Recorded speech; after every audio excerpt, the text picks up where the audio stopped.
के मालदीव का राष्ट्रपति बनने के बाद से नई दिल्ली और माले के बीच संबंध खराब होने लगे हैं। चुनाव के दौरान इंडिया आउट का नारा देने वाले मुइज़ू चीन की गोद में बैठ गए हैं। दोनों देशों के बीच जारी गतिरोध के बीच मालदीव के विदेश मंत्री मूसा जमीर भारत की यात्रा पर आए हुए हैं। उन्होंने भारतीय विदेश मंत्री एस जयशंकर से भी नई दिल्ली में मुलाकात की।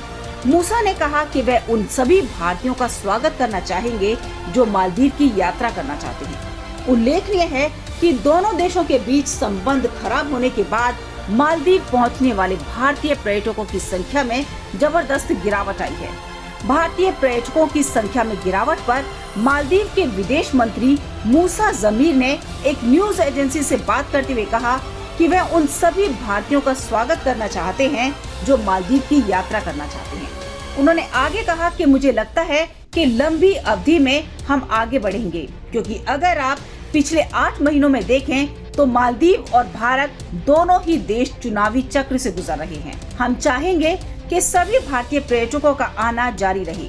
मालदीव के विदेश मंत्री ने आगे कहा कि कोरोना काल के दौरान बड़ी संख्या में भारतीय पर्यटकों ने मालदीव की यात्रा की और फिर यही ट्रेंड जारी भी रहा।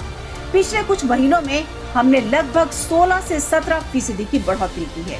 हालांकि भारतीयों की संख्या में कमी आई है, लेकिन मुझे पूरा विश्वास है कि आने वाले समय में इसमें बढ़ोतरी होगी। बता दें कि राष्ट्रपति मोहम्मद मुइज़ू के करीब 6 महीने पहले पदभार संभालने पर दोनों देशों के बीच संबंधों में तनाव आने के बाद से मालदीव से ये पहली उच्च स्तरीय यात्रा है। पदभार संभालने के बाद ये विदेश मंत्री जमीर की भी पहली आधिकारिक यात्रा है। मुइज़ू द्वारा मालदीव में 3 विमानन प्लेटफॉर्म का संचालन करने वाले लगभग 90 भारतीय सैन्य कर्मियों की वापसी पर जोर देने के बाद द्विपक्षीय संबंधों में तनाव आ गए थे। भारत ने अपने ज्यादातर सैन्य कर्मियों को वापस बुला लिया है। राष्ट्रपति मुइज़ू ने अपने देश से सभी भारतीय सैनिकों की वापसी के लिए 10 मई की समय सीमा निर्धारित की है। नई दिल्ली से विदेश मंत्रालय ने मंगलवार को कहा था कि मालदीव हिंद महासागर क्षेत्र में भारत का प्रमुख समुद्री पड़ोसी देश है और विदेश मंत्री जमीर की यात्रा से दोनों देशों के बीच द्विपक्षीय सहयोग को और भी गति मिलने की उम्मीद है। तमाम बड़ी खबरों के लिए बने रहिए किन्नी टाइम्स के साथ। वीडियो को लाइक करें, चैनल को सब्सक्राइब करना ना भूलें।